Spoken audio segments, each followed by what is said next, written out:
Thank you so much for listening to It's the Future podcast. My name is Steve Lanza Jr. Hey guys, this is Matt Leger. And we had some really great topics this episode. This was actually, it went longer than the other one, but it was pretty friggin' cool, I'd say. And we are going to have a little intro music to start this off. Yeah, we're going to try that off this time. Yeah, but what's some of the topics that people can look forward to listening to, Matt? Well, they can hear us talk about today, a little fish taco update from my dude Steve Lanza over here. You're going to hear about a couple of special guests that we've got coming up in the next couple of weeks. Pretty exciting stuff. A couple announcements coming up on Monday, some interplanetary and cosmic updates that I would say are more than exciting. We talk about a couple shows that we're into, a little bit of music, and the most interesting thing, or one of the most interesting things, is pretty heavy. It's called the Mandela Effect. With a couple shout-outs in between, we really do have a good show for you guys. Excellent. So I hope you guys enjoy it. It's the Future Podcast, Episode 2. See you later. It's the future. Well. Here we are again. Second installment of It's the Future. Episode 2. It really is. I mean, we're moving right along these days. I feel like certainly we've got a lot of outpour of support, a lot of love from I'm really happy about that too. And I would say I feel like, sure, it was just a week ago that we made episode 1, but I feel like so much has happened. Dude. In one week. So much in a week, let alone tonight. Tonight. Oh, my God. Drinks with Dave. Let's just call tonight Drinks with Dave. Drinks with Dave. We have a mutual friend who is no longer employed at a job that we both started at. Right. We'll call it a travel job. Yeah. I mean, it's not necessarily like, a miserable thing or a negative thing. I mean, this guy's really happy and a really good guy. So and I would call him a definitely one of my mentors in life because there's certain people that you meet that know how to for instance, Dave really knows how to go out to a restaurant and have a good time. Right. Like really well. I mean, he knows how to have a good time. Period. But that he's very good at, and I feel like before I met him, I was not good at that. Yeah. Not good at that at all. Right. And now that I've seen the way because I'm a very visual learner, I need to experience it. Right. There's 7 multiple intelligences, by the way. And so we fall under the visual category. So I was very glad to go and support him in this event. I mean, and after all, he did come out to... very similar Drinks with Steve. That's right. Drinks with Steve is what we called that. When I left the same company. Exactly. We did the similar thing. Yep. And it was nice because we also got to see some other people we haven't seen in a while, which was nice. But what was typical Steve Matt kind of moment? Yeah. We looked up the invitation. It said a certain address. I think it was 85 Northern Ave. In Boston. Yeah. 02210. Look it up. You won't find shit. Because it doesn't exist. Yeah, it doesn't. Okay, I jumped the gun, obviously, and kind of gave the punchline ahead of time, but sometimes that might be better. Sometimes it is. In this case, it is. So, just reversing a little bit, we left a parking lot to make our way over to said location. It was identified as Boston Seaport. Now, for those that you obviously do know, the entire area is pretty much known as Boston Seaport. Right. So we were immediately confused. Is this a specific spot in the Boston Seaport? Is this a place called Boston Seaport? We just didn't know. I took the lead on this one. I'll be the first one to admit it. I said, I think it's the Seaport Hotel. Right. I had a reference point of Seaport in the word, you know what I mean? I just figured that was what it was. So we go there. First of all, we realized that we're attending a priesthood dinner, which was, in and of itself, well, we found ourselves in the midst of one, right, at the Seaport Hotel. Yeah, we were, as they say, bumping shoulder or rubbing elbows, rubbing shoulders. What is that? I don't even know what that is. No, it's rubbing elbows. Yeah. See, and clearly we weren't sophisticated enough to be there. No, we were not. We shouldn't have been rubbing elbows or shoulders, for that matter, with anybody. Right. So, from there, we continued our seemingly endless adventure to a location on our GPS that said, it promised us. Google promised us. What are you eating real quick? What is that? I'm eating a Chips Deluxe. Oh my God. Cookie. Rainbow is what it says. Those are beautiful. It's delicious. Sorry, getting back to the point. Okay. Walking and following the GPS, if you'll remember. Will you remember with me? Oh, yeah. We walked and followed the GPS, like I said, for the third time, to what we thought to be the destination. Walked past it. We look at 2 establishments, seemingly on the map in front of us. Double back. Yep. Take a left around the corner, and now we're in an open, grassy area where a marriage is taking place. Yes. We thought about, for a good 4 minutes, I'd say. We debated. We did debate going to actually crash this wedding. Yeah. We were just going to go, you know? Then I thought to myself, you know what? Yeah. Let's look at this Facebook invite a little closer. Yeah, because we clearly didn't investigate now, here's the thing that's it's a little difficult about Facebook right now. It's they deceiving. need to fix it. Yeah. They need to just show everything. Right. What they do is they show a few sentences, and you have to click to see more. Transparency. Yes, let's be transparent, Facebook. Jesus. So we get the details that now the location is not 85 whatever street that doesn't exist. Right, it doesn't exist. It's literally a lawn. Bar. Yeah, it's a lawn of a bar. Yeah. So we found out it's at a bar, and we get to the right location. Plus, we gave ourselves plenty of time. I would say we were getting there casually. Yeah. We weren't in a rush. Right. So we got there, and it was great. It was good to see a lot of people I haven't seen in a while. Yeah, it was. And we got some great feedback as well there about last week's episode. Yeah. I'll tell you what, we really appreciate everybody, obviously, who gave a shit enough to listen. Yeah. Obviously we can just say shout out you. All of you I want to shout out. Yeah. I'll get to that, or we'll get to that, you know what I mean, when we have, the... I'll remember a critique that we got. Oh, let's hear it. From my good friend Dave, who lives in Huntsville, Alabama. Oh my God! We almost sound like legit from that. What's up, Dave? What's up, Huntsville? Dave? How you doing, brother? And his beautiful wife, Andrea. Dave listened to it. I'm pretty sure Andrew did too. But he told me 3 things, which is always great when you're critiquing something. Yeah, when you have the trifecta. He said of he feedback. learned something. He laughed. And then he also said it went by very... Oh. He sobbed like a baby. Yeah, he said, honest to God, he was a big fan of podcasts, which is really great to have a fan That's of podcasting. Important. If nobody know and they just go in, he said it went by very fast and he didn't really notice the time going by, which is similar to the experience we had while doing it. True. Yeah, it felt like, a little bit of a time warp situation wherein we kind of just... blacked out is the right term, but we just channeled, the format of podcasting is that there is no, timer. Ooh, I think you were going to call it portable casting. Portcasting. Portcast, dude. I think we should start calling it portable casting. Yeah. We can get portable broadcasting. We could say it is portable broadcasting. It is, but then we could be so fucking legit with it. Yeah. That it's like... We could take it to that next level. Because we could really do this in any location if we wanted to. What do you do for Well, personally, Matt, I'm a portable broadcaster. What? You're a you're a savage. Is what you are. Yeah, it is in the future. It's a career. It's gonna be in the future. Yeah, because it's the future. Yeah. Right now. Wow. That's unbelievable. So we have a boatload of topics that people gave us. God. That we came up with ourselves. I can't stop thinking about things as topics. Yeah, and I'm also excited for the random stuff that happens in the episode itself. Yeah, and it's weird, and if, I don't know. Yeah, if it's just going to get weird at some points, we just got to have to accept that. Well, thinking about the last podcast, too, by the way, we did have some mulligans from the last podcast. We want to kind of set this up as a segment. Yeah. Where there were some things. Now, let me preface this. I'm trying to rack my brain to think of the mulligan, so I hope you have a couple. I have one for myself. You do? Okay. I absolutely do. Then I'll try to think of one while you're talking. When you're talking in a podcast setting, sometimes your brain is operating faster than your mouth can speak. That's so true.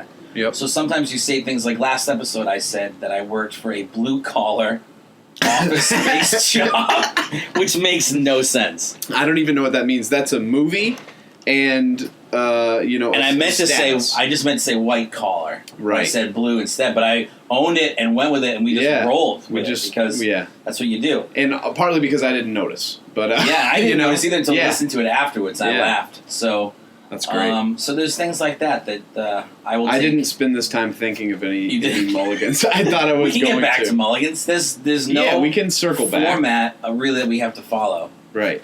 With this thing. So that's very true. Do you want to let the people know what we're drinking right now? I think we should. We should let them know that we are sipping on some Newman's Own Gorilla Grape, which is a favorite of both of ours. You showed me this. I'll tell you what. I did give you the heads up on it. And I love it. It's not for everybody. It's not. Look, all profits go to charity. Okay, this guy is a fucking saint. Yeah. Okay, it's covered in grapes. First of all, grapes. Second of all, no high fructose corn syrup. Not even low fructose. Not low, not medium, not heavy, not high. Zero, none. Okay. Yeah. Yeah. Now on the side of the carton, because it's in a carton. This isn't okay. If you listen to anything, this is the most important lesson that Paul Newman can give about a legend of a gorilla, and it could be named Harambe. We don't know. We'll get to that in a second. But there's a legend written on the side of the carton that says this: Legend. I fed this big gorilla once at the Seattle Zoo through a hole in his cage. Dash yogurt. Wow. Okay. First of all, interesting sentence structure. It sounds like Paul Newman would say it like that, though, wouldn't it? I think you've seen Road to Look at his hat. I think to answer that question. Well, yeah. There's a drawing. If you guys look up Newman's Own Gorilla Grape, just a carton. Look at his hat and tell me that he wouldn't say that. Yeah. There's a drawing of him with a gorilla. The gorilla is holding an ice glass of Gorilla Grape around Paul Newman's back. Oh, he's holding it. The gorilla is actually embracing Paul Newman. But I think the reason why Paul Newman came up with this idea for this juice, which I'm guessing, it could be all bullshit. Yeah, I'm just guessing this is happening. The legend continues. I love how he said yogurt is what he was feeding him at the end of the sentence, which is weird. But very bizarre. He continues on to say, so delicate he was. Delicate? Delicate. Okay. Yeah, not a delegate. I just wanted to make sure you were enunciating properly. So delicate he was. Right. Soft mouth. Subtle hands. We could become friends, I think. But then it was a long spoon. Now, I think what he's talking about is the spoon he was feeding. My first impression when you said that before we started was that he was cradling him in a spooning position. Yeah. That I just don't. I don't see that as possible. No. For you to be able to spoon a gorilla or vice versa. However, though, in the picture, right now the gorilla is spooning. Now it makes sense. Jesus, guys, we just figured it out live. The gorilla is spooning Paul Newman in the picture. Pretty awesome legend there. It really is. And I feel like that definitely happened. I feel like there should be more of that stuff embedded in other things that we eat, drink, consume. I mean, why not tell a story on something that you buy every day? Exactly. Make it more interesting. This is what's that Nantucket Nectars has little stories about Nantucket under the cap. Yeah. But the cool part is, look, like these, if you can hear this right here, these are the Chips Deluxe cookies, the rainbow. Yeah. There's a little Keebler on that. What if you flipped it over? There was a story about him. And little homie had a story about him. You know what I'm saying? Yeah. Like, I want to know about this guy right here. I care about him because he cares about us. I like learning stories about where things come from. I would love to find out where they got the idea to color M&Ms and stick them on the top of just cookies. Plop them right on there. They're delicious, I'll say. They are. It's the best of both worlds. Because you've got that hard candy, but the just soft enough, but the breakthrough of that cookie. They're really crunchy. Yeah, it's magical. So let's dive into these topics. I think you did a good job by setting the tone about. Obviously, last time we talked about the fish tacos. Oh, the fish tacos. Yeah. Okay. Yeah. So I'd like for you to touch on that a little bit because I know you went. People that haven't listened to the first episode, you should go listen to it. Mm-hmm. But if you haven't, that's okay. Yeah. We talked about our first topic ever. It was about fish tacos. And we got into it pretty in depth. We looked up the history, which we still don't really know. Yeah, no. Oh, here we go. Here's my first shout out. Okay, shout out. We should have like some sort of special effect next time. Like eventually shout out. We're gonna have drops for sure. It's gonna be eventually. Sick. But I'd like to shout out Alexandros Ifantidis. He actually he indicated that. Wait, what were we talking about? Fish tacos. No, it's awesome. Baja California. I'm sorry, I got lost there. He indicated that Baja California, Mexico, is a state, as is El Norte, the North, in Mexico. Really? Yeah, they're states. Oh. So we were confused for nothing. All they are is just That's states in Mexico. because stories on the internet don't preface anything ever. They assume you know what they're talking about. Right. Because they're savages. Right. Agreed. So, update on the fish tacos. We talked about how my idea to make them better was to take the seasoning that you get on the meat and the chicken in a regular taco and put that on the fish, right? Yeah, I remember that. So I went to this place called Margarita's.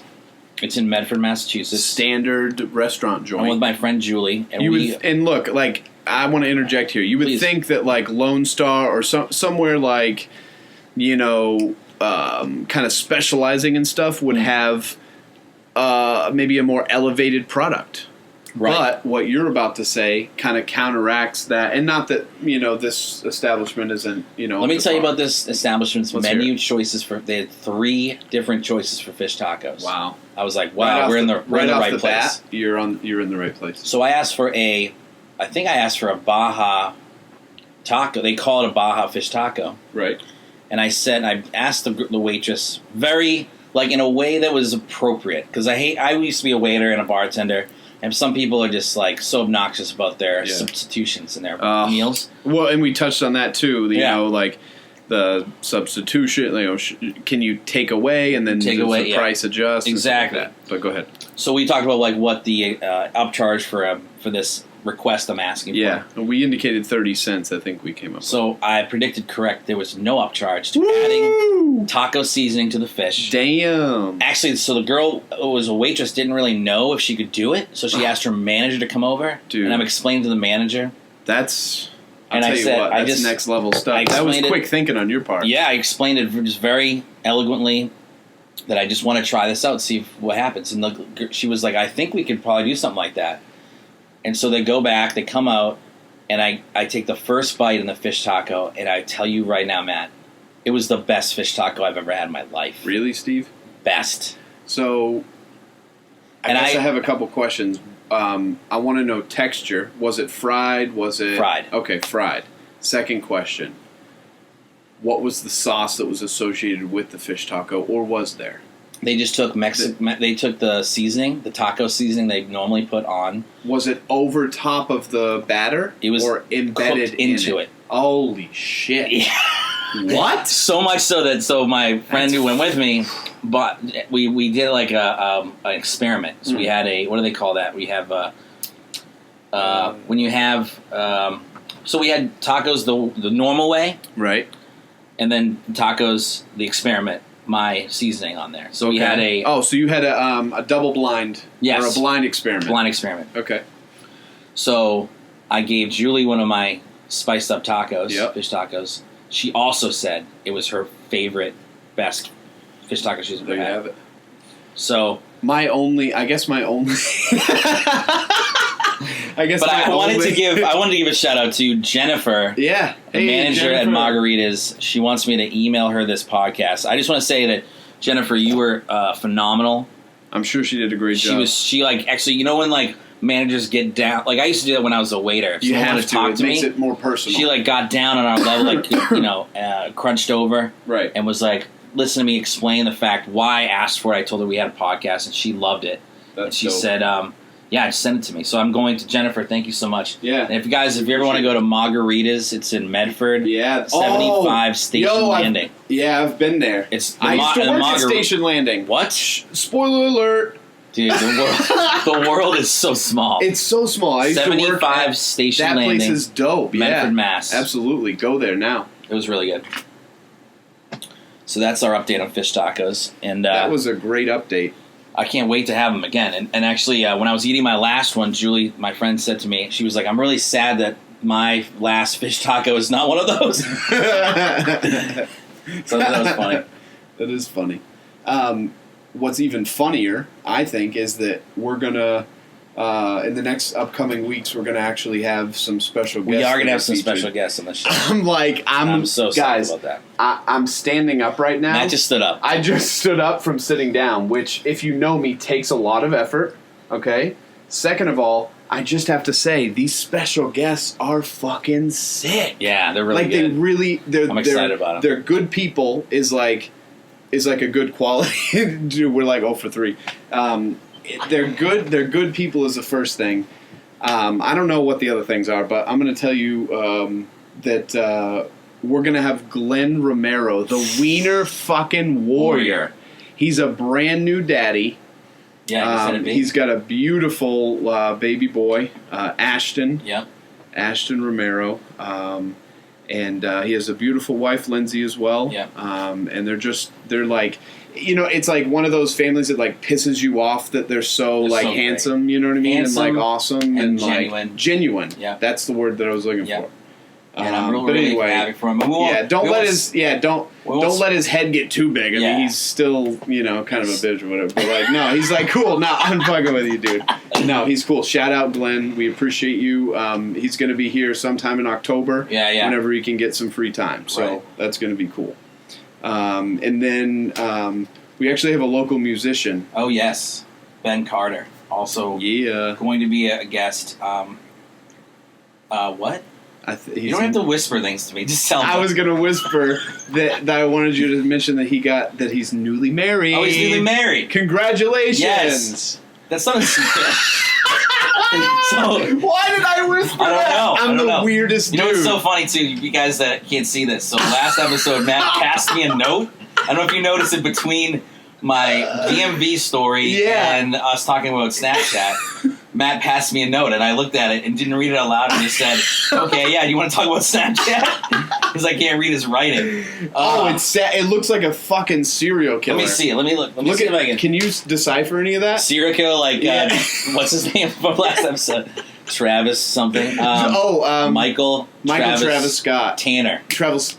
Michael Travis Tanner. You're right. MTT. Shout out to him. Yeah. I can't read your writing. Although I have a very similar writing style than you. Yeah. But yeah. Who else are we going to have on the show? So this was cool because I reached out to him today, actually. And this dude is, I don't know, just like one of the most stand-up dudes that I've been in contact with. And what's even cooler is his girlfriend is going to be hopefully joining him as well. And she's also a fucking incredible person and an awesome person. And so they are like a power couple, basically. They live up in Dover, New Hampshire. They just moved up there. They're making their house a home. It's pretty dope. I love how long before you're announcing the names. Dude, it's incredible, right? But all the description, it's like it's leading up. You're like, who? But I think I know. I think I do know. It's Joseph DeChara and Christy Teresa. Joey Bag. There you go. I've known them for a while, too, and I actually did go up to their house. It's beautiful, right? Oh, man. Yo, and like, I mean, everybody sees all the Facebook updates and stuff like that with all the, the stuff that's getting put in there, and it looks great. What was also great is Christy's parents were there too, Sal, and I can't think of her mom's name. I'm blanking, but beautiful people, really nice. Gosh. Like helping Joe. Literally, will give you the shirt off their back. Yeah, really down to salt of the earth kind of folks. Oh, I would say that. Yeah, so absolutely, dude. And we'll get into the Christy and I also have a small world moment. We'll get to that on that episode. Yeah, we're going to talk about that. But there's some crazy things that you walk this life and then you go through things and you start to talk to people about your past experiences and things link up, which are crazy. Yeah, it's unbelievable. And I actually, I may or may not have got confirmation tonight of a mystery guest that is kind of affiliated with. Oh yeah, we can't announce. Yeah, no, I don't. Super secret. It's pretty fucking cool though. Yeah, it is cool. And we're not pulling her chain. Like it's not like like an ornithologist or like like we're not, like an ornithologist is someone that watch birds. Oh wow, I thought that was like an orthodontist. Right? That's the teeth. That's the. How close that's is that the sounding when it's completely different worlds? Oh my god. An ornithologist would be somebody that studies like resplendent quetzals. Wow. Yeah. Or look those birds booties? up. Yeah, blue-footed boobies as well. Boobies, yeah. right? Yep. Booties. I've seen both of those. You Costa have. Rica and in the Galapagos. Galapagos, right? Yep. You are a world traveler. I'm trying, man. Yeah. I really am. That's awesome. I'm trying to go. I'm trying to just keep it moving. You know. Yeah. What other? So let's get into these. We've got so many topics to talk about. I just want to talk. Yeah. Like, there's a lot of things. You know what I think we should do? I want to do another shout out. Oh God. You ready for another one? Yeah. And this is kind of cool because this actually will bring up like a topic that we can talk about. Yeah. And kind of share with you guys. So we're going to be actually like thinking of this in the moment because we didn't even think of this prior. Brand new. This is going to test how good we are. Okay. You ready for this? Yep. All right. So I want to shout out Mike Kearney. All right. Okay. Yep. Good friend. Dude's my boy. Love him.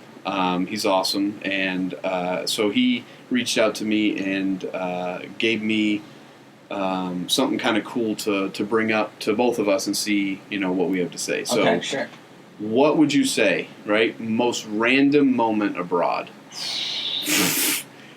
So both Matt and I have traveled abroad.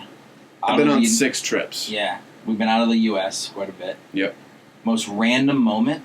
Most random moment I have a good abroad. one. This is pretty cool. Yes, you just went up out of your seat. Sat up because you sat up I'm really thinking on the top of my head. Yeah. I had the opportunity to go to Italy. Right. And we were in Rome. We had one night in Rome before we had to come back. It was just a group of fellow workers. Right. And we just had one night, so we just walked around Rome randomly. We saw the Colosseum. We had to fly out the next day, so we're just walking around. We come to this bar that's an all Beatles bar.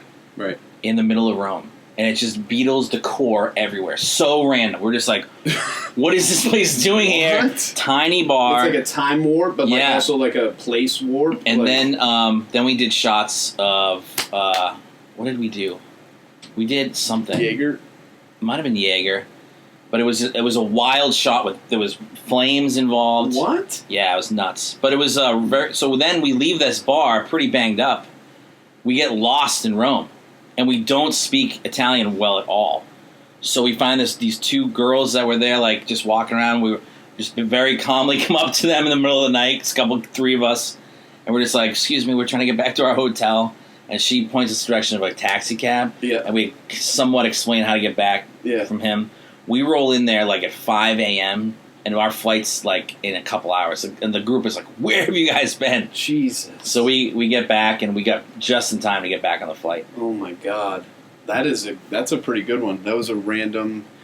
It's almost like it hates you. But, yeah, that's like a random moment. It was random. Unbelievable. That's a good one.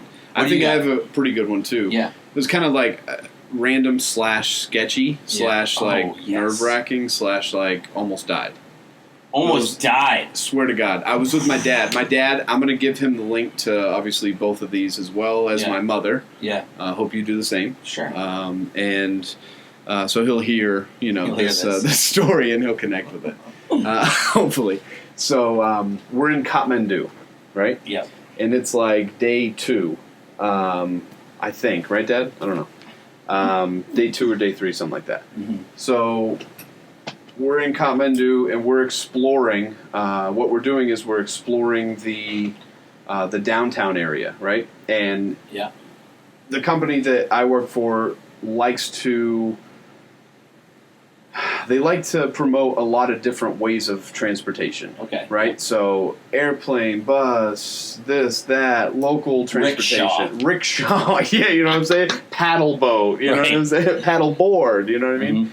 In this case, it was a tuk-tuk. And a lot of you folks that have traveled know in different countries, tuk-tuk are, kind of designed differently, but ultimately they're the same kind of, small little motorbike. Wait, explain to me what a tuk-tuk is. I don't know what it is. Oh, God. All right, so it's like, in some places it's like 3 wheels. In some places it's like a motorbike with like a, kind of a taxi shell, if you will, around it to carry with like a bench with like, carry 2 passengers, 3 passengers max, right? So it's a tuk-tuk, and in this case, it was actually, like, very, very rickety. Yeah. So my dad and I are not 2 small individuals. I'm 6'3". Just kidding, Stacy, Mike Ray, Jillian Walsh, Boyan. They always give me shit because I'm not actually 6'3", but I say that I am. Yeah. Anyway, so I'm like 6'3", and so I'm in the the freaking tuk-tuk, and my dad, he's not necessarily a small individual. He's a Marine, so is my mom. So we're both larger individuals. So we're both cramped in there, right? Mm-hmm. And before that, let me just reverse a little second. This is almost like a Tom Clancy novel. I'm bringing you forward just to bring you back. Yeah. And then I'll bring another storyline in and say that we went looking for Gurkha knives at the local market. Now, Gurkha knives are this famous curved, beautifully constructed knife of the Nepalese army, right? Mm. So they're actually special forces, the Gurkha. So the Gurkha knife, my dad was like really interested in because he was, in the Marines and military things like that were kind of interesting. So we go on the streets looking for one. This one vendor was like considerably more intense with the way that he was pushing this Gurkha knife on us. Mm. And my dad's like, no, like I'm all set, man. Like he's like, I make you a good deal. And I'm like, we're all for good deals, but like, what you're offering is not what we're trying to pay for. Like, Thank you. I mean, you can't obviously say all that because that happens abroad. I would say this in general. Yeah, is a lot of places have these guys that are hustling, but this one, and I'm telling you, I've been to a lot of countries. This one was hustling the hardest. Yeah, almost to the point where you'll learn that it was kind of sketchy. So we leave from there and we're walking, with the rest of the group down the street. We notice that like this guy's kind of like following and kind of like moving to the side, like still has like all of his stuff with him. It's like kind of like a traveling, just like we're, wandering broadcasters or whatever the hell I said before. Yes, portable broadcasters, right? You know what I just had the thought. You guys are a shark, and he's one of those little fish latching on. That's the image. That's perfect. That's good. Yeah. It's like a clownfish. No, not a clownfish, but I don't know. My dad would know. Yeah. Anyway. So where was I? Come on. You were at where he was. The guy was kind of watching behind. Okay, so he was kind of like watching behind. Yeah. It was, I don't know. I'm hyper aware anyway. It's a pain in the ass. And my dad was too. So we were kind of like, I wonder what this guy's doing. And so we eventually get to this point where the whole group kind of gathers around and we go in the tuk-tuks 2 by 2, and we get in the tuk-tuks and kind of drive off. Well, this guy decides to start booking it after our tuk-tuk. So he's running at like a jogging pace and then he starts picking it up. This motherfucker runs and jumps and latches on. Now, mind you, the back of this tuk-tuk was so sketchy that it was just mesh rope. Oh, it was like the rope that you see on a pirate ship in like Pirates of the Caribbean. That's what it looked like. You know what I'm saying? The back of it. Right. TM, trademark, copyright. No copyright infringement intended. No. Here on this disclaimer, all that stuff. Fine. But the rope he grabbed onto and he had the knife. I make you a good price. I'm like, dog, we are literally all gonna die if you decide to have your boy that's with you that's running jump on with you. Right. We can't have that happen. No. So I don't know. The guy just fell off. I mean, I didn't push him. I'm not admitting to anything. You know what I mean? But he got off. Allegedly. He flew off of the tuk-tuk. No, he decided on his own volition to get off of the tuk-tuk, and we all moved on with our lives. Wow. But it did tip as we went around a corner, and that was terrifying. There are some things that happen to you. So that was the random moment. Wow, that was a long story. That was I'm sorry great, about though. that. No, it was multiple. See, when you tell a story and you tell it good, Can I get a little top off? Would you like some humans? I want some Noomies. When you tell, hold on. You know what? Let me put my cup down. Switch hands. Yeah. People can hear that. But that's what happens. Oh, listen to that. Oh, sweet nectar. Kind of a little bit of the Tito's. Yeah, absolutely. Thank you.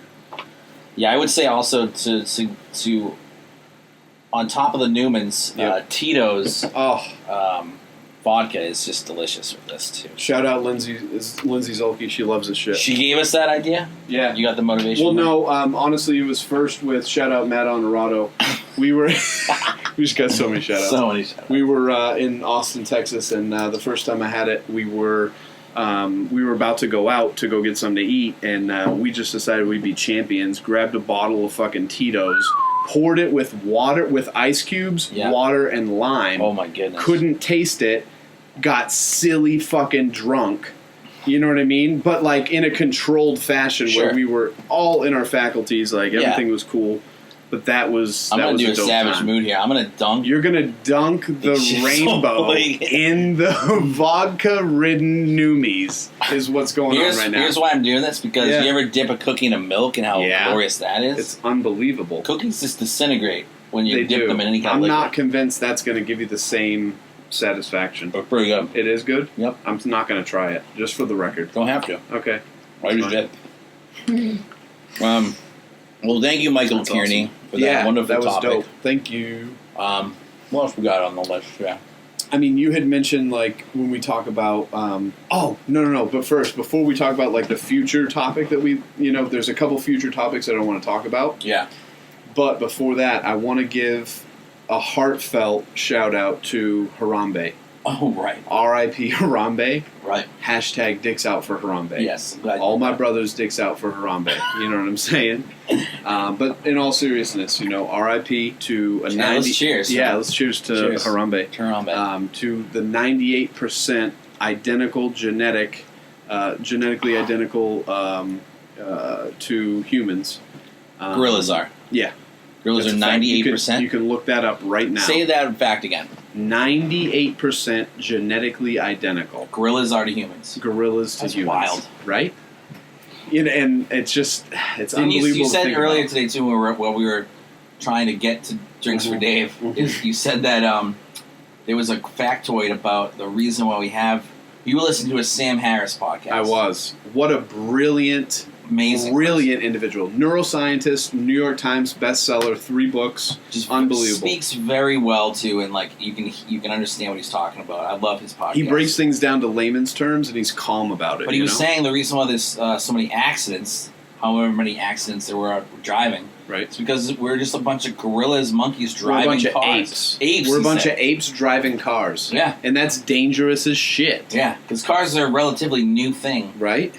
For us to be operating. Think about the future, if you will, for a second. Yeah. When you actually get penalized or, you know, fined or something for having your hands on the wheel. And Sam Harris was talking about this. Sam Harris was talking about this. He was talking about how, you know, not necessarily when the singularity happens, but even when we just make the move to, you know, automated cars entirely. Yes. They pointed to a video where this guy fell asleep. He got not arrested, but pulled over and fined because he was asleep in his automatic Tesla. He was asleep and rolling through like a light, and it was automatically like controlling everything. Like he was fine, but you can't be asleep. You can't be asleep and fucking drive. Yeah, yet that's the key. That's the key word. That's awesome. I'm excited for that kind of stuff. A lot of people are freaked out about it, but I'm ready to be lazy. I'm ready to be lazier. I'm ready to shut off my brain if I go in my car and say, like I said, what did I say? I want to synchronize my brain into a cell phone and not have to think. That's crazy. I know. I want to download it as software.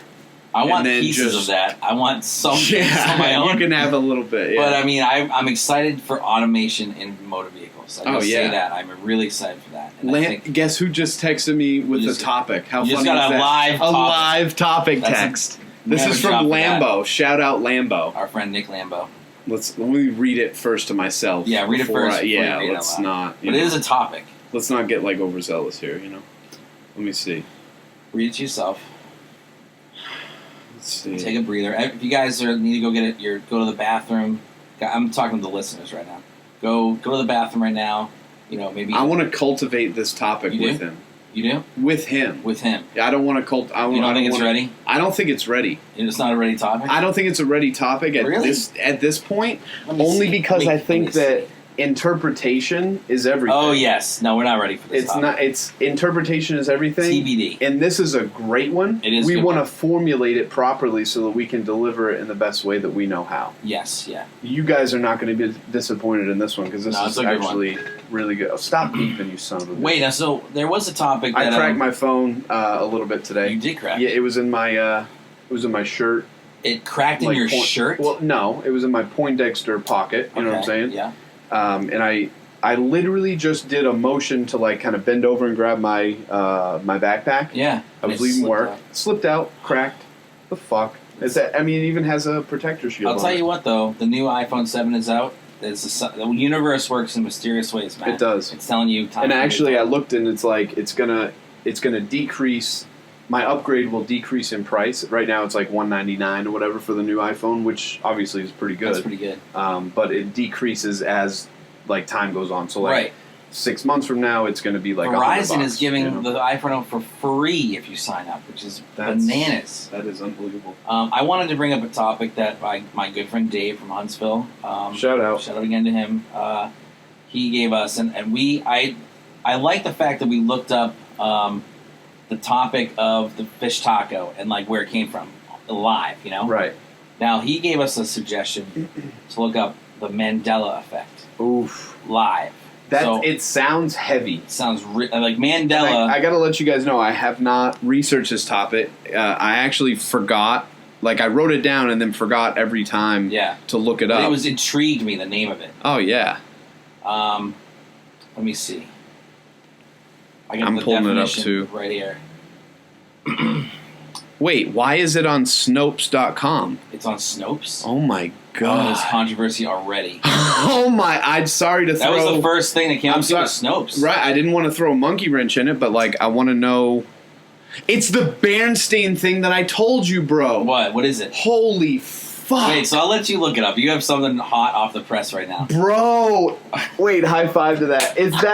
It's that phenomenon that I've talked about before. The Bernstein phenomena, right? Oh, the Bernstein Bears, yes. Okay. So, here's the phenomena, and I'm going to explain it before I look at it, and then we're going to decide. Hands off. Okay. Jinx. You owe me a Coke. So, what I gathered before in my research was it's a phenomena where we think that we remember the spelling of that particular name as Berenstein. In fact, it's always been, or everybody says it's always been Bernstein.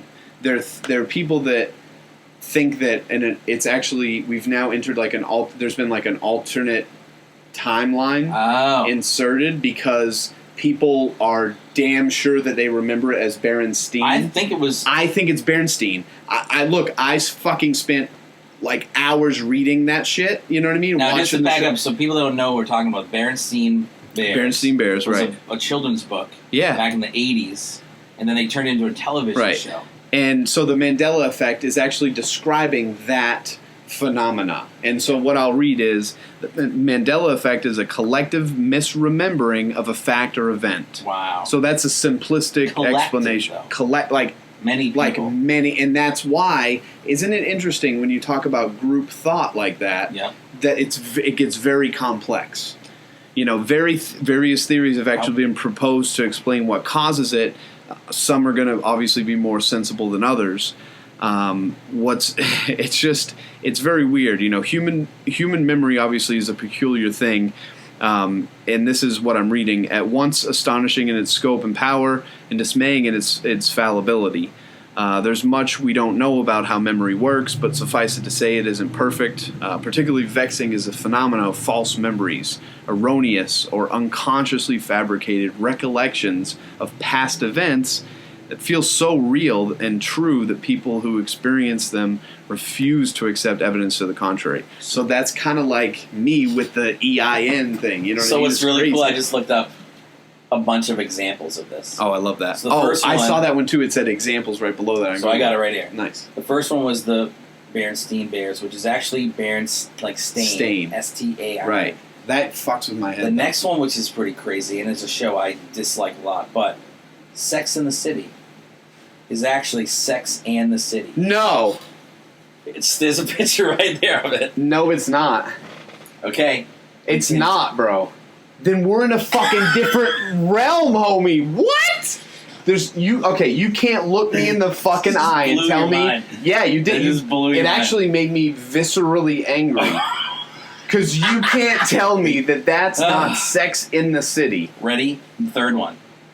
There's a third? There's several. There's a bunch of examples. How about this one? Mirror, Mirror on the Wall is actually... Who's the... Just that sentence from that... What's that? Sleeping Beauty? No. I don't want to know. My childhood is alive. You tell me anything. Which movie is that from? That's from... Sleeping Beauty. No. It's Snow White. Snow White. You're right. My bad. It's not Mirror, Mirror on the Wall. It's actually magic mirror on the wall. Fuck off. I'm telling you right now, fuck off, because I don't care what that piece of shit says. Wait a minute, there's more. I know it is that. Fuck. Forrest Gump.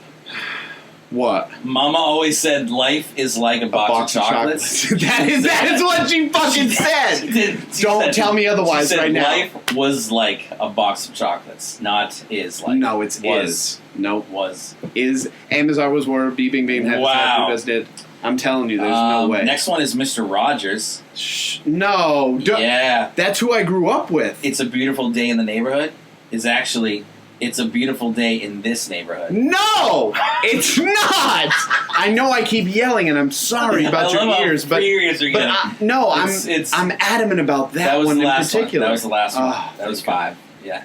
I'm very adamant that that's incorrect. Sex and the City? No. That blows my mind about that. You guys know the deal. You guys know that I don't care what you have to say about that. I also want to look at on IMDb to see if it's actually Sex and the City. But see, if it's a conspiracy, then they've changed it. You know, that's my theory on it. I'll tell you what, we can get into this at some other podcast, but Sex and the City or In the City is one of my least favorite shows in the world. It is sex. In years past, I was forced to... Look at this. To watch that. Look at this. Let's see. IMDb. No. Sex and the City. I don't trust it.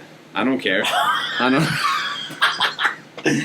Oh, that's amazing, though. I thought the Bernstein Bears one was weird, but that one kind of blows my mind a little bit. Seriously, dude. So the Mandela Effect. Pretty heavy stuff. Heavy. Real heavy. Dude, that's unbelievable. Great, though. That's a rich shout out. Seriously, thank you, Dave. Yeah, thanks, that's Dave. Wonderful. We appreciate. We'll that. someday have him and his wife on the podcast. They're wonderful people. That's cool. What else we got? Remember our favorite show of all time? We got our buddies into it. What? Action Bronson watches Ancient Aliens. Yes. And we can talk about them separately. We can talk about them together because they are together on Viceland at 9 or 10 or whatever, along with Fuck That's Delicious, which is 2 of our favorite shows ever. Let's talk about Ancient Aliens. Mm-hmm. Because that came first. George Thalakanakis or something like that. There's plenty of... there's all kinds of people involved in this television show. It was on History Channel.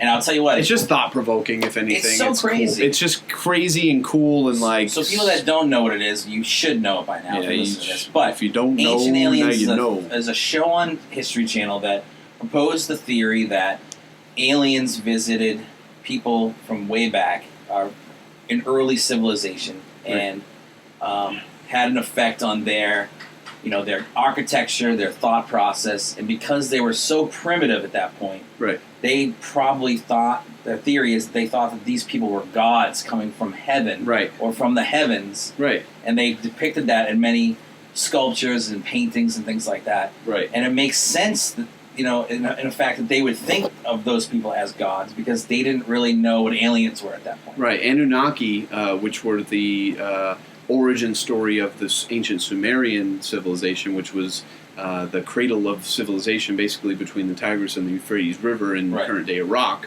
That was one of the most advanced civilizations. They came up with cuneiform.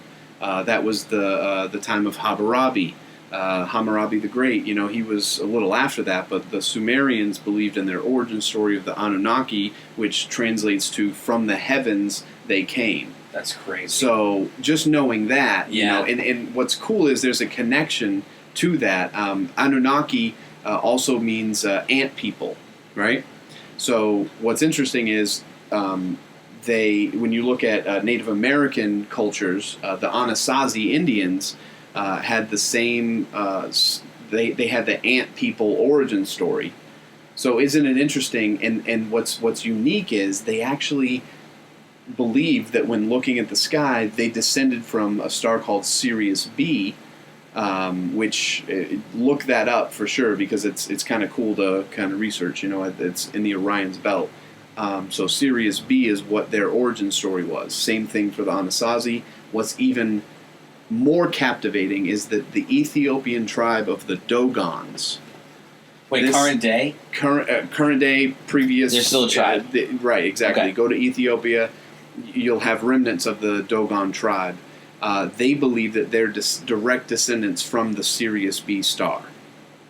That's crazy. So 3 separate civilizations. I mean, it's pretty cool, on different parts of the world. But, it could be something as simple, and look, I have to play devil's advocate with myself. Sure. It could be something as simple as them seeing the 3 brightest stars in, like, a cool order and, like, assigning some sort of importance to it. Right. So, like, because we're all human. Yes. So, like, you have to kind of look at it with a different lens as well. I don't want everybody to think that we're just bought and sold on this, these conspiracy theories, whatever. It's just they're talking points, and it's fascinating. Interesting. It's fascinating. It is.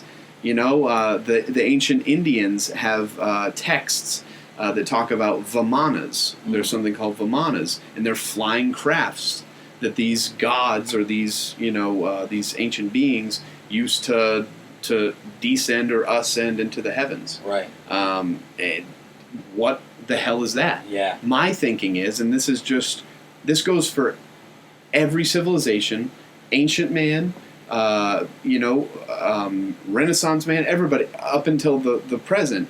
You can only explain what you see with the terminology that you possess. Right. So if I was a Neanderthal and I saw a rocket ship, I'm going to explain it considerably different than if we're in 2016 and I see a rocket ship. Exactly. That's just like a simple analogy. Right. You know what I mean? So I think, do I think that ancient cultures misrepresented certain events because they didn't know how to describe them?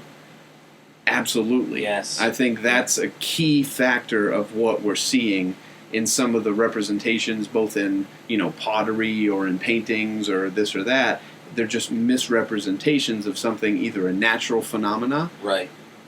And then again, there's some things that are unexplained. Right. So you take that show, and one of our, favorite musicians out there right now, Action Bronson, dude, his crew of fellow musicians and rappers and things, unbelievable. Go on this channel called Viceland, and they put a couch and they have chairs and they sit there and watch Ancient Aliens, and they have the green screen behind them. It's so refreshing of the show going on, and the way it started was just them watching the show and laughing about it and stopping and talking about it, because Action Bronson is like bought and sold on this idea. He thinks this did happen. Loves it. He's straight up like, yep. So that's how the show started, with them just kind of watching the show and stopping the show. But now, as they've been doing it for a little while, it's gone to the weird realm.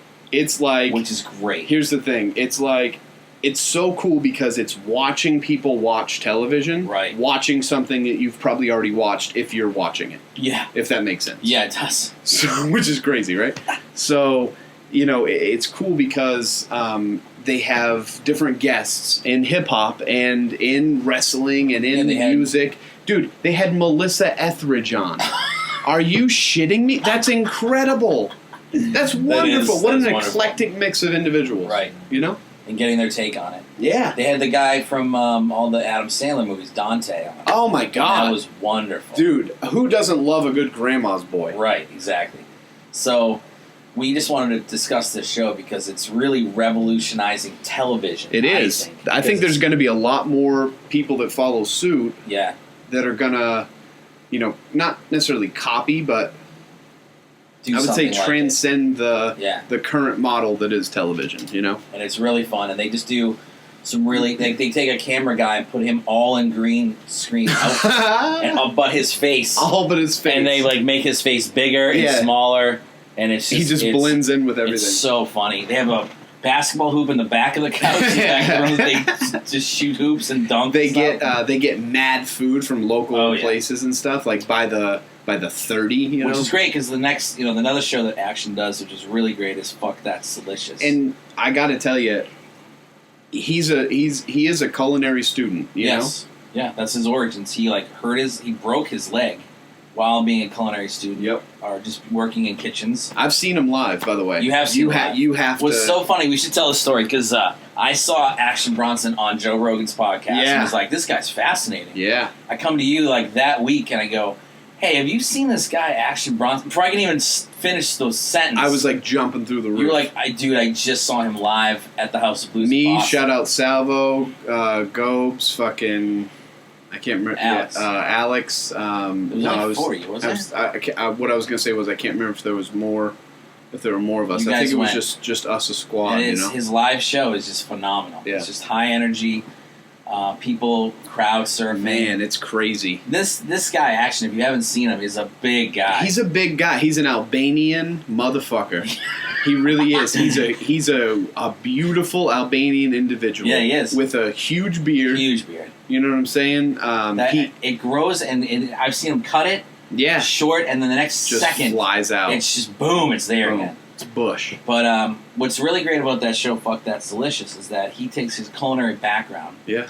And when he travels, because he's now he's hit it big, so he's traveling all over the world rapping. He just got back from Tokyo. Oh, him and Mayhem and Alchemist and all them. Yeah, so another rapper that's in his crew, his name is Mayhem Loren. Oh. Which we had, randomly. Oh. I'm sitting there at Castle Island eating eating a burger from Sully's. Oof. And some fries, which was delicious. Shout out to Sully's. Shout out.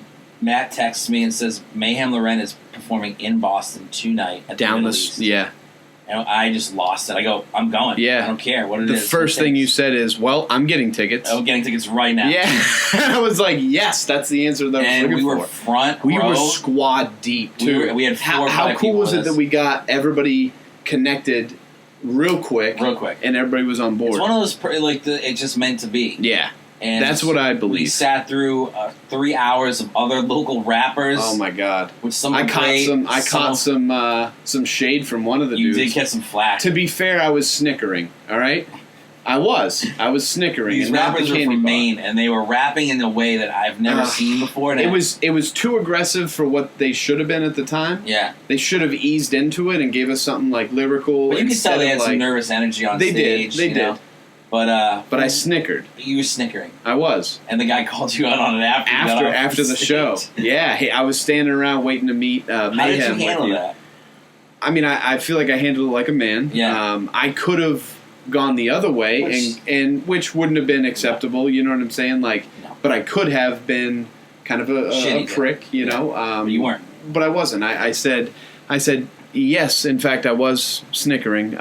Or he was like, I heard you chirping, is what he was saying, you know? Terminology. And I was like, I was, in fact. I didn't really like the first song. I thought you guys got better as you went along. So I turned what could have been a precarious situation. Confrontation into actual positive feedback that he can use. Constructive. We ended up clapping it out. Did the dabs, yeah. Did the daps, and then we were on our way. And what's cool about that, at the end of the show, and that's respect. Mayhem Loren was the big rapper of the show, but he came out afterwards. We got to meet him. We all took pictures with him. We were just dying. It was unbelievable. It was like we didn't even know when we woke up that day that we were going to achieve greatness. Right. And we did. We got to that level, you know what I'm saying? And it was just refreshing to be like, wow, out of nothing comes something. What was so cool, isn't that true about the universe? A moment in that show, which was funny, the anticipation for Mayhem was so great. You could tell the whole crowd was just like, I can't wait to see this guy. He comes out, kills his first song, and then it kind of there was this silence of awe. Yeah. And I just out of nowhere yell, "Fuck, that's delicious!" And the whole place heard it, and they go bananas. And then he heard it. He's like, "No, season 2's coming out," and I'm just like, "We're interacting with the show." Yes, it was awesome. So man, he was giving claps out to everybody. He was a genuinely good dude. You know. Yeah, and I would say hip hop and rap shows have this kind of, I don't know, maybe. For me in general, I think of those shows ooh, that's not the kind of show I would normally go to. Right. Just because the vibe has this kind of ruffian type of dangerous vibe. But that show was not like that. No, it was friendly, fun. Everybody was just enjoying themselves. I can't wait to see him again. I thought that was really great. Yeah, you guys literally have to check him out whenever you can. The Piatto de Oro. Is the you hear that authentic pronunciation? That was great. Thank you. That's Mayhem Loren's album. Yeah. It's fucking dope. I also have what's the one with the one I downloaded was Pyramids. Oh, the old one. Pyramids. Yeah, that's so good. Oof, that's so fuego. Good. Yeah. If you don't know what that means, it's fire. Google it. Yeah, Google. Google it.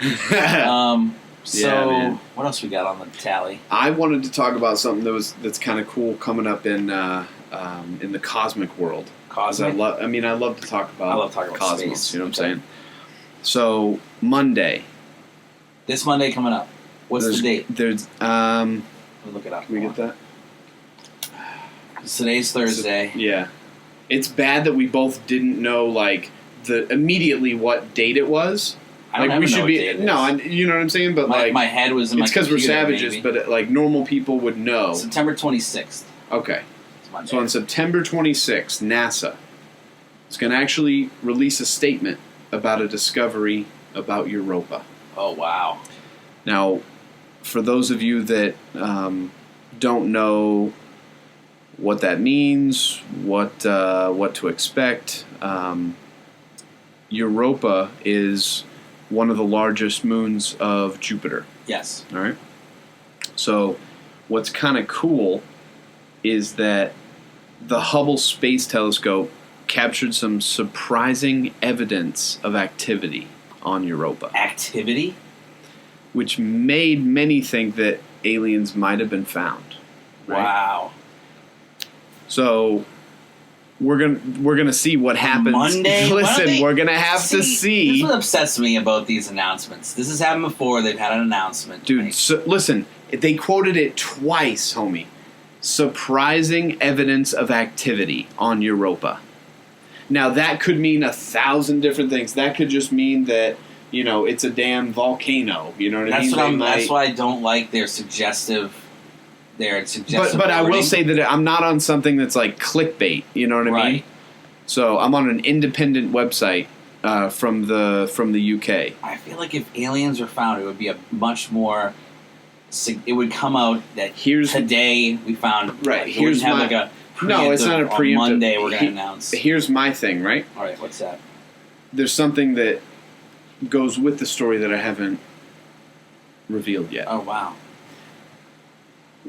What I've also researched is that scientists have seen that through chemical analysis and scanning the moon itself and the surface, they've determined that there's a large potential body of water encased under the surface. Because Europa is covered in ice. It is. Yeah.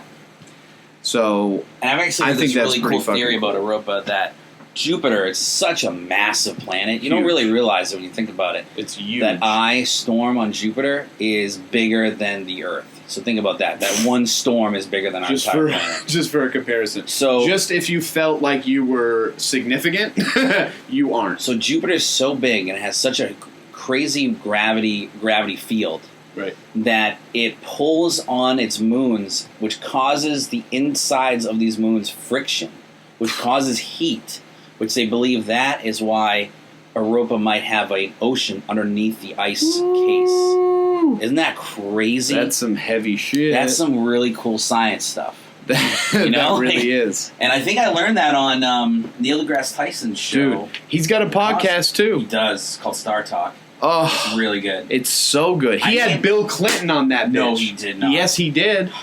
Bill Clinton spilled the beans on, he was like, look, I didn't want to shut down the nuclear, or the, because CERN, CERN, the Large Hadron Collider? Yes. That was actually going to be built in the United States. Oh, wow. Bill? Mind blown.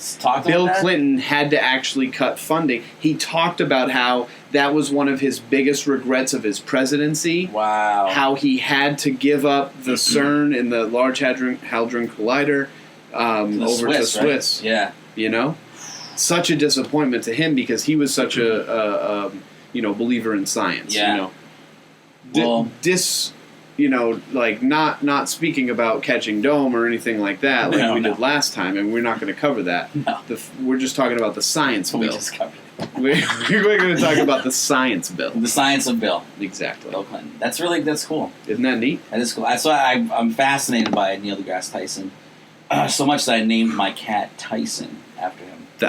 That's a fun fact that I had no idea. And I found that, when you just... I knew I was getting a cat, and I didn't know what to call him, and I was like, well, it'll come to me.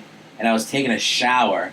Oh, I thought you were going to say I was taking a shit, and all of a sudden right after the shower. And I guess they say that you have your greatest thoughts when you're not, your mind not is thinking. Just blank. Yeah. I'm in the shower. Your subconscious is more powerful than your conscious. And all of a sudden, it just comes to me. Name the cat Tyson. Wouldn't that be cool? After your hero, Neil deGrasse Tyson. Fucking I was like, awesome. So a lot of people hear that name, they're like, oh, like Mike Tyson, and I'm like, sure, whatever you want. Yeah, whatever. Yeah, but it's not the guy who trains pigeons. Yeah, I keep fucking thinking that the guy that eats. Listen, under his resume is eats ears, trains and races pigeons. Yeah, and he owns a tiger. Or a get lion the or fuck out of here, dude. No. I'm sorry, homie. Like. You were the champ, key operating word. Now you race pigeons or do some other weird shit, and you still have your face tat. Here's the thing, though. Come on, bro. We just talked about how when aliens see a rocket, they would have a different thing. You have to always take someone's perspective. True. If you're 19 years old, you're the champion of the world. Champion of the world, jacked out of your mind.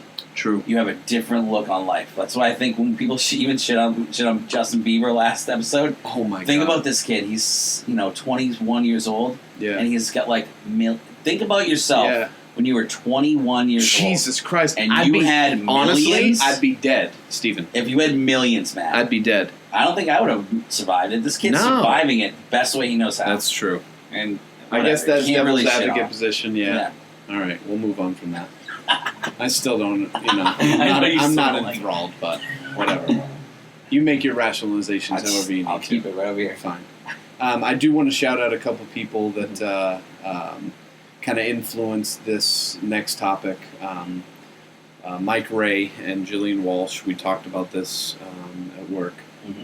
The number lock key, okay.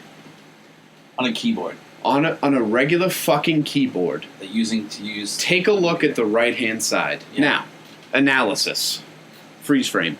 Yeah. There's going to be middle buttons, which would include number lock, home, end, page up, page down. They're there, right? Yeah. Okay. They're always going to be there. Yeah. Now, there's a secondary function of those same keys.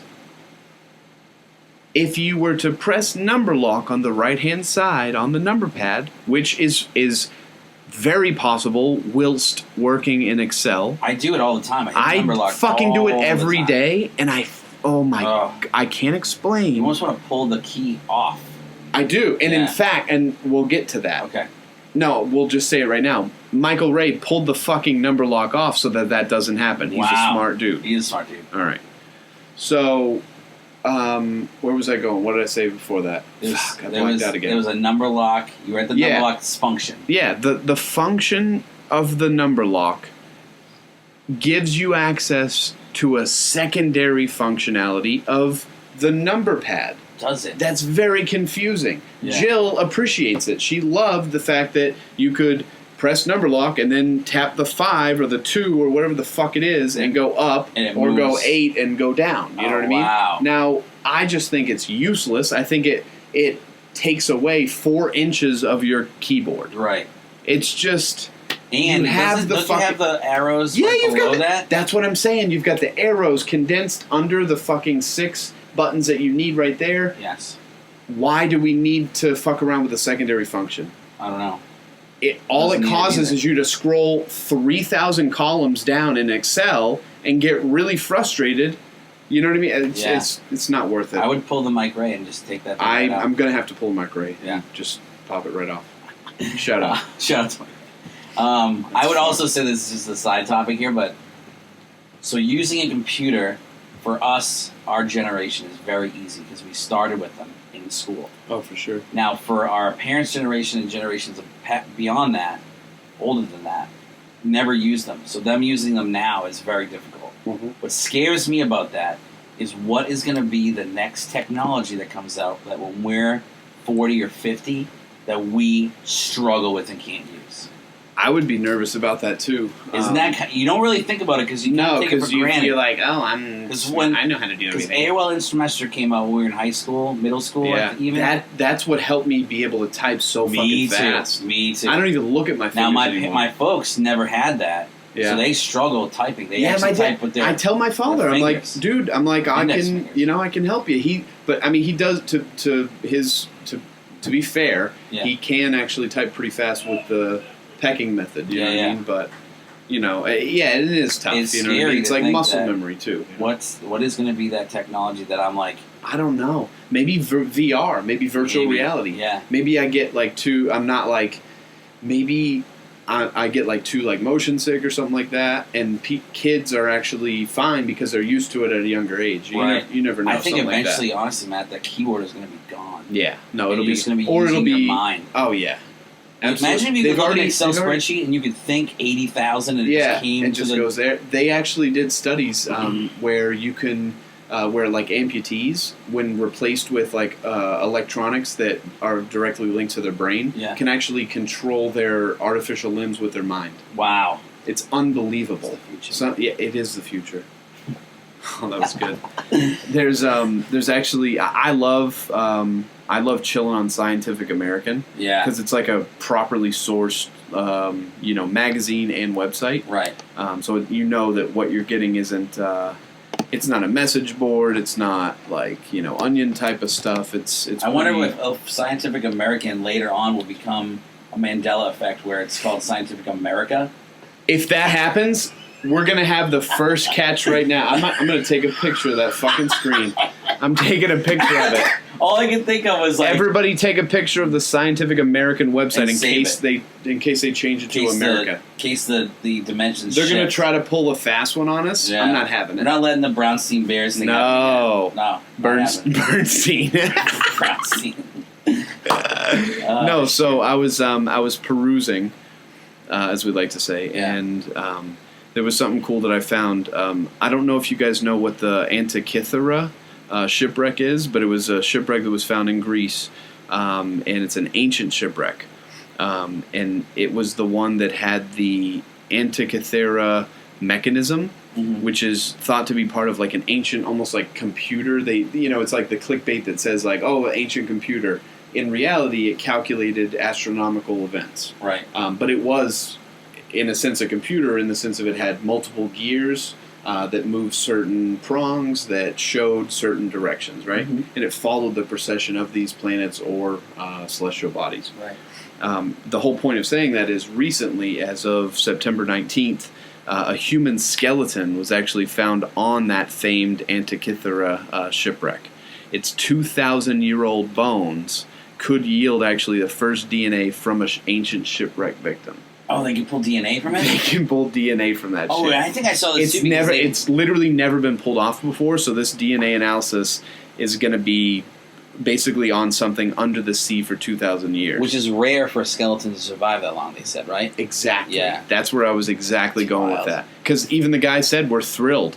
He's like, that we don't know of anything else like that. That's some real stuff. That's really cool. That is really cool. I'm glad they get to go dive and check that out because that's such a rare discovery. That's why. What's the guy that made Avatar? James Cameron. Yeah, that's why he hasn't made Avatar 2 because he's been going down. He's been searching diving things and diving. Dude, he's a G, man. Him and Elon Musk. Oh, that man. That would be the best political part. And what if the two of them ran for president and vice president? Are you kidding me? What? Done. Get out of here. That's the ticket that we need. Oh my God, you're so right. Right. Cameron and Musk. I think that should be something that we should like either write in or we should like write to them and be or we just make like people have been making crazy and print them everywhere. Crazy things for 2016 like pizza and beer for 2016, giant meteor for 2016. True. Cameron and Musk. 2016. Dude, Pence, I gotta be honest with you. Pence reminds me... Oh, I saw a meme. This is what it was. Okay, I love memes. It was a meme that said, Doesn't Mike Pence remind you that he could always turn into Mystique at any time? Oh my God, you're right. How incredible is that? He's such a nobody. Dude, you don't know. He looks slimy and slithery, and you just don't know if he's going to like turn into a fucking mutant. Yeah. You just don't know. He got roasted for something he said in Russia where he's a savage, dude. He called... he like doesn't believe in gay rights and shit. Yeah, that's terrible. That's you're terrible. What? Yeah. Like, who the fuck are you? Yeah. I don't know. Anyway. It's so crazy, though. Like, Mike Pence, he's the vice presidential nominee with Fuck, I can't even say his name. I don't even want to say his name. He who should not be named. Yeah, exactly. It's like a Harry Potter. Yeah, he is. Fuck. He might as well. He got roasted because evil. he called Putin a strong leader. Now, and Kim Jong-un. And so, but what's funny is the journalist roasted him because he goes, saying that is like saying that a skunk puts off a strong odor. Like that's such like a non-intelligent thing to say. Okay, here's what I also heard. I was listening to Sam Harris and Joe Rogan go back and forth, and Sam Harris was like, honestly, and this is from the heart. Like he broke it down. He was like, he calmed down, then was very methodical about what he was saying. He goes, honestly, I don't think I've ever heard him string together a coherent, knowledgeable a knowledgeable sentence about anything. Trump has not. About any topic. Yeah. Mm-hmm. Trump hasn't brought forth any topic, any coherent thought in a sentence form, in multiple sentences, about any sort of, foreign policy. All he said is, we're going to build a wall. It's going to be amazing. I'm telling you, it's going to be very amazing. I'm a winner. What's interesting is he repeats it 3 times every point that he makes, and the point, quote unquote, air quotes, isn't really a point. No, it's garbage. It's bullshit. It's hot air. Yeah. It's not substance. Yeah. Now, I'm not saying that. I'm not going to make this a political battle of who's better. I'm just saying I also don't really like Hillary, but when we're talking about who's a human being and who's somebody that's very dangerous for the future of our country, right. I really want to tell you that I think the answer is it should be obvious. I think this decision we have to make, and then also the decision we had to make when we had Bush and Gore running against each other, was is tough that too. We're really showing ourselds that the system we have set up right now is pretty dumb. It's just too party, man. It's not representative, and it's not cohesive to the way we live right now in this current state. Right. So exactly. I think I heard someone else talking about something about the Constitution, where the only way you change it is to change the Constitution. That's it. And I think even myself, I'm so ignorant to even what the Constitution is. And we know the articles. We don't know them that well. Yeah, no, exactly. And I think it's funny that we don't, as a country, sit down every 4 years or every 8 years or whatever it is and re-examine the Constitution and see what things should be updated or changed. You're absolutely right. So. What was funny, just to kind of skirt and go off topic real quick. Mm-hmm. On the way here, we were kind of hungry. We got the Gorilla Grape Juice, whatever. I get a call on my cell phone. It's like a 781 number. I'm like, who the fuck is this? And I never answer, answer calls that I don't recognize just because, I don't know, I'm sketched. I told you to do it. I felt good I feel good about this. And so I said, hello. And they said, hi, this is Papa Gino's. I go, yeah, hi. I think you have the wrong number. And the reason that I paused was I looked at Steve and I was like, I'm hungry in my head, but I didn't communicate that out loud. But I was just kind of morally conflicted. Like, should I say, yeah, it's, over in XYZ Street, should I mention my address? I'm so morally conflicted. I'm hungry as shit. Yeah. What's going to happen? And ultimately, I made the right call. It said you had the wrong number. And said, I'm sorry, you have the wrong number. But I don't know. I guess I could have gone both ways. Listen, with that. The universe sometimes gives you choices. It presents challenges. Yeah, and I think you choose the right one. I think you're right.